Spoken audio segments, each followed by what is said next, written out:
Let's go ahead and bring up Coach Kozuback while we're still on the air here and get him to sit on down. I know that he's in kind of a hurry too. And Coach, a 1-1 tie tonight against Spokane. At least what you did is you tied yourself the possibilities of going into the playoffs now. One more tie and of course you secure it. But like Steve said, it's almost like a loss, isn't it? Well, in our building, because I think every time you play at home, you expect a better performance offensively. Like sometimes on the road, it's difficult to muster the offense that you'd like to, and particularly we play in Kamloops. It's a tough place to score. We have had a hard time scoring in Seattle. And when you come to home, we really think that this is a place where we can dominate and do our thing. And we scored 7 goals the other night against Moose Jaw, but allowed 7. And tonight, just the reverse. You know, we played a reasonably good defensive game, but just didn't score. And you know, didn't hear all the comments from Steve and Steve. But we had the right people, we felt, getting the opportunities to score tonight. I don't know that we'd want anybody else on our team getting the opportunities that they had. People like Kyle Reeves probably had 4 or 5 opportunities, and in most games they would score on. Steve McNutt had a shot that hit somebody's skate. Calvin Nibbs in the overtime takes a shot from the slot, misses the net. You know, we had a number of other chances. Kyle Reeves, I think, did have a breakaway. A couple other guys had some good chances. I know Steve Jakes had one early in the game, I think it was in the second period, right in the slot. Scott Levins fed him in front of the net. And the goaltender and him, and he's looking at the guy, and he puts the puck right in the guy's mitt. I mean, our guys that we think are goal scorers had the chances tonight, and they just had one of those nights where they couldn't buy a goal. I thought the goaltender for Spokane played outstanding. We haven't seen him very much this year. They usually play Dietrich against us. And I thought that Ferguson just did an outstanding job. He played very composed, and when we didn't get to him early, he seemed to get a lot stronger as the game went on. Similarly, I thought our goaltender was phenomenal. Ole is starting to come into his own and play like he played last year, I guess. I didn't see him play last year, but he must have played well enough. Now he's starting to play like the competitor that we knew he was, and the team leader that he is. So if we can get that kind of goaltending in this kind of a defensive game, now the people who have been scoring all the goals for us, if they can come through, we're going to be all right. Coach, it was 7 minutes and 42 seconds of that first period before Spokane even got a shot on goal. And the Tri-City Americans had 6. Then from the time period from that, the remaining 11 plus minutes, Spokane had 11 to Tri-City's none. That basically was the turning point right there. I'm not sure that that's a turning point. I think we had a lot of chances, didn't score, then we ran into some penalty problems, and then we were starting to kill some penalties off. And when we kill penalties, I mean, you're not expected really to score. I thought we did a pretty good job at keeping the puck to the periphery. They didn't get great scoring opportunities. Of the 11 shots, I don't know how many were great scoring opportunities. You know, we got outshot because a lot of time we were playing shorthanded, but I don't think that was a turning point. The turning point is, I don't even know if there was a turning point in the game. I thought the game was one of those games that we just didn't seem to be able to hit the mark. Like we were there, but we weren't there. And I think maybe Steve said it the way that many of us feel in the dressing room, is that I think we played pretty selfish. That we are coming near the end of the year, and we're not moving the puck the way we did earlier. We're not trying to find open people. We're looking to put the puck in the net ourselves. We're trying to beat somebody one-on-one instead of making a pass.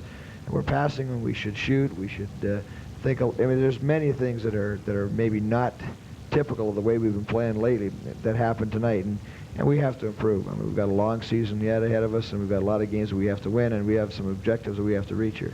Coach, I noticed also tonight that I saw the line of Terry Degner, Jason Bowen, and Brad Loring out there quite a bit tonight. You gave them a lot of ice time. Well, they played well. I mean, the only reason they started to get less ice time as the game went on is because we're not scoring. I mean, and they're traditionally not a goal-scoring line. They cause a tremendous amount of havoc, but they have difficulty scoring. And we wanted to use them more, but you slow down the tempo of the game because the guys who supposedly are your goal scorers don't get out there as much. When it's a 1-1 game, we need to have somebody to score. And so therefore you start to shorten your bench and go down in strength. If it had been the kind of game that we felt it should have been, where we could have jumped up 3 or 4 goals, the way those guys were playing, they were going to play a ton, and they probably then would have got us a couple goals and we would have continued to build. But I mean, maybe we made a wrong judgment. They generally aren't goal scorers, but they worked tonight just unbelievably well. They hit hard. You know, they played their positions well. They back-checked hard, and they kept the other team off guard, which is exactly what we had expected to do. Now we just got to take one more step. Now the Tri-City Americans have got 4 ties under their belts. They've got 2 now consecutive here at home. 5 ties, excuse me, on the season now. And the way it looks is that you've got some guys or got some teams coming in here now that are definitely way under 500. Of course, we're talking Portland on Monday night and Victoria on Sunday. And I know this is a team, Coach, that you find it very difficult to motivate the guys. After a game like tonight, do you think it would be that difficult to motivate them? Oh, it's not going to be easy. It's never easy to motivate them to play against Victoria, but it will be a lot easier than it was. It would have been if we would have beat Spokane by 8-2 score the way we did the time before. In addition to that, I think Victoria have proven that they can compete with some teams now in the league if we take them for granted. And I think Kamloops, although that may be overstating the case, I don't think Kamloops actually took them for granted as much as they were tired coming off their Eastern trip. In this particular case, I mean, our guys now know that they have been capable of winning some games. They beat Portland at home. They pushed Moose Jaw as hard as they could be pushed at home. They beat Kamloops in Kamloops. I mean, our guys, I think, do understand the significance of every game we play, and they do understand that Victoria are in a position where they could win a couple more games.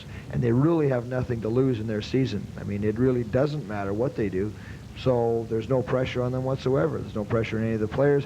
The only thing that there is on some of the players' shoulders is, A, are you playing for next year, and B, are you playing maybe to be looked at or not overlooked in the draft. So, I mean, there are still some bright lights in Victoria's game, and they may just come out and push us hard. We have to play. And Portland is another team we haven't done a great job against. We get them twice back-to-back. We play them Monday here and go up there on Wednesday. We haven't really done a very good job in Portland. And, now's our time. We're due for a win in Portland. We are due for a win in Spokane and got it. And we got a big win.